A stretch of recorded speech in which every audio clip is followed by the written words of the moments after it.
Assalamualaikum warahmatullahi wabarakatuh.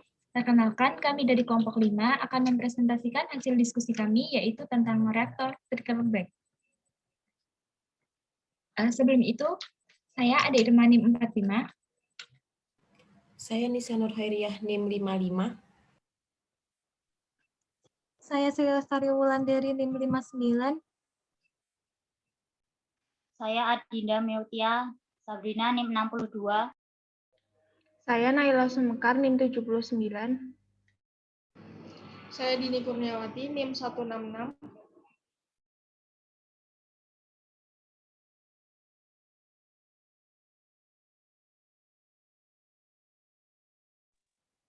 Oke, saya Ade Irma akan menjelaskan tentang trickle bed reactor.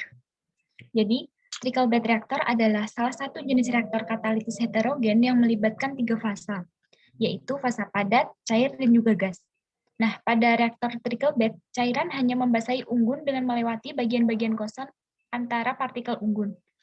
Kata trickle itu mendeskripsikan karakteristik operasional reaktor ini di mana liquid mengalir secara bertahap melewati katalis solid dalam bentuk film, anak air, ataupun droplet.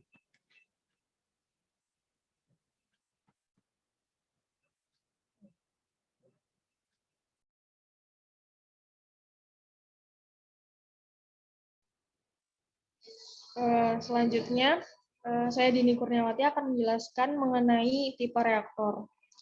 Konfigurasi reaktor trickle bed diklasifikasikan menjadi 3 tipe. Yang pertama ada reaktor trickle bed konvensional. Dia berisikan partikel katalis berpori secara acak di demplek bed. Kemudian yang kedua ada reaktor trickle bed semi-struktur. Itu berisikan partikel yang dipak teratur atau katalis yang dilapiskan pada packing terstruktur. Kemudian yang ketiga, reaktor trickle bed mikro, berisikan beberapa saluran mikro yang dipak dengan partikel katalis.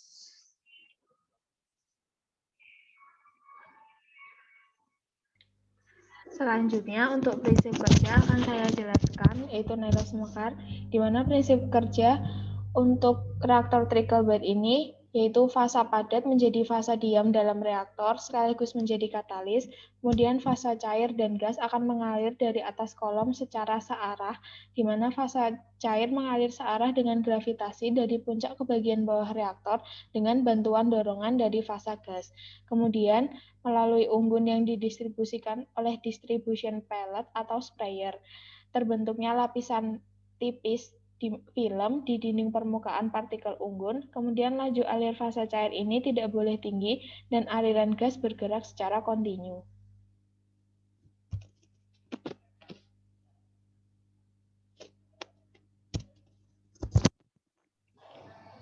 Untuk selanjutnya, saya Dini akan menjelaskan aplikasi dari reaktor trickle bed. Nah, yang pertama itu ada dengan tipe reaksi. Yang pertama adalah reaksi oksidasi. Prosesnya itu ada oksidasi etanol, oksidasi basa fenol, dan oksidasi asam format atau oksidasi bahan organik dalam pengolahan air limbah atau oksidasi fenol. Kemudian ada yang kedua, tipe reaksi pengolahan minyak bumi. Yang pertama ada hidrosulfurisasi, hidrodenitrifikasi, hidrodematalisasi. Kemudian ada hydrocracking katalitik atau hydrofinishing katalitik dan lainnya. Kemudian yang ketiga ada reaksi hidrogenasi. Reaksi hidrogenasi antara lain ada hidrogenasi berbagai fraksi minyak bumi, senyawa nitro, senyawa karbonil, asam karboksilat menjadi alkohol, atau asam adipat menjadi 1,6-heksanadiol, dan seterusnya. Kemudian ada tipe reaksi esterifikasi. Prosesnya itu ada esterifikasi aseton dan butanol. Kemudian ada sintesis FT dengan proses reaksi Fischer-Tropsch.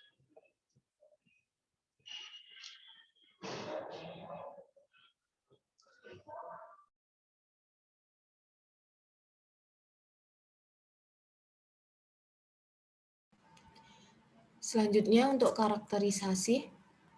Objek utama dalam mendesain reaktor trickle bed adalah untuk meningkatkan kontak secara efektif dari reaktan fase gas dan liquid dengan sisi katalis aktif. Faktor-faktor yang didesain untuk operasi pada reaktor trickle bed adalah pertama yaitu pressure drop. Biaya operasi reaktor trickle bed secara langsung dihubungkan dengan pressure drop sepanjang bed. Untuk mendapatkan pressure drop yang diinginkan dapat memanipulasi struktur bed. Selanjutnya, luas permukaan spesifik, efektif pengontakan reaktan dengan katalis dan efisiensi perpindahan panas maupun massa ditentukan oleh luas permukaan spesifik. Yang ketiga yaitu resident time distribution atau RTD. Untuk mendapatkan RTD yang diinginkan dapat dilakukan dengan memanipulasi struktur bed juga dan memanipulasi metode packing.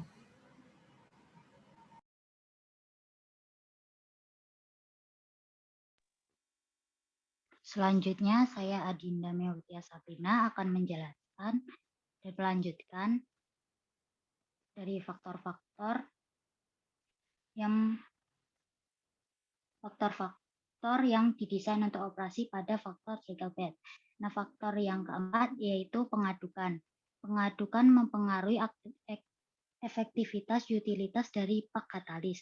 Adanya dead zone dapat menurunkan efektivitas utilitas dari pak katalis. Maka struktur bed harus didesain untuk memperkecil dead zone. Faktor yang kelima yaitu liquid hull up. Tingginya liquid hull up biasanya dimanipulasi untuk mencapai liquid hull up yang tinggi untuk meningkatkan efisiensi laju perbandingan massa dan laju reaksi. Dan untuk faktor yang terakhir yaitu perpindahan panas dan perpindahan massa.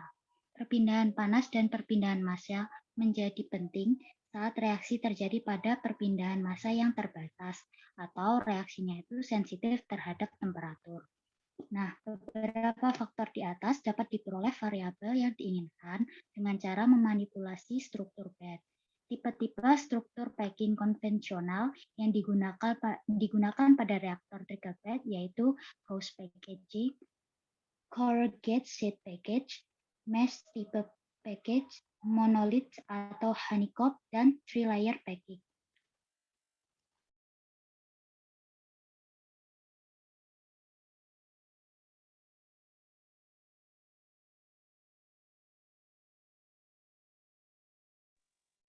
Selanjutnya, saya Sri Lestari akan menjelaskan keuntungan dan kerugian dari reaktor trickle bed ini. Yang pertama, keuntungannya itu proses dapat dijalankan dengan umpan bertitik didih tinggi, kemudian memberi performa lebih baik dalam pengontakan gas liquid solid dengan memberi efisiensi yang tinggi.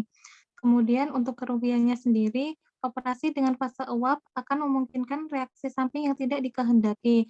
Contohnya pada proses hidrodesulfurisasi, di mana akan terjadi akumulasi produk samping yang bersifat korosif. Contohnya merkaptan, siklosulfid, dan tionik. Nah, dapat disimpulkan dari sini bahwa trickle bed reaktor ini merupakan reaktor dengan packing katalis, di mana fase cair dan gas mengalir searah ke bawah dan mengalami interaksi pada katalis padatan.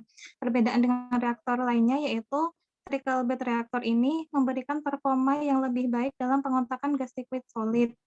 Kemudian dibandingkan jika reaktor yang lain seperti stir slurry reaktor, itu dia memberikan keterbatasan pengaplikasian pada sistem reaksinya. Next. Nah, pada pembahasan ini kita mengambil beberapa daftar pustaka, yaitu ada Asakov, Diansari, Menon, dan juga Ranet. Mungkin cukup sekian presentasi dari kelompok kami yang membahas terkait dengan trickle bed reaktor. Apabila banyak kesalahannya, kami mohon maaf. Wassalamualaikum warahmatullahi wabarakatuh.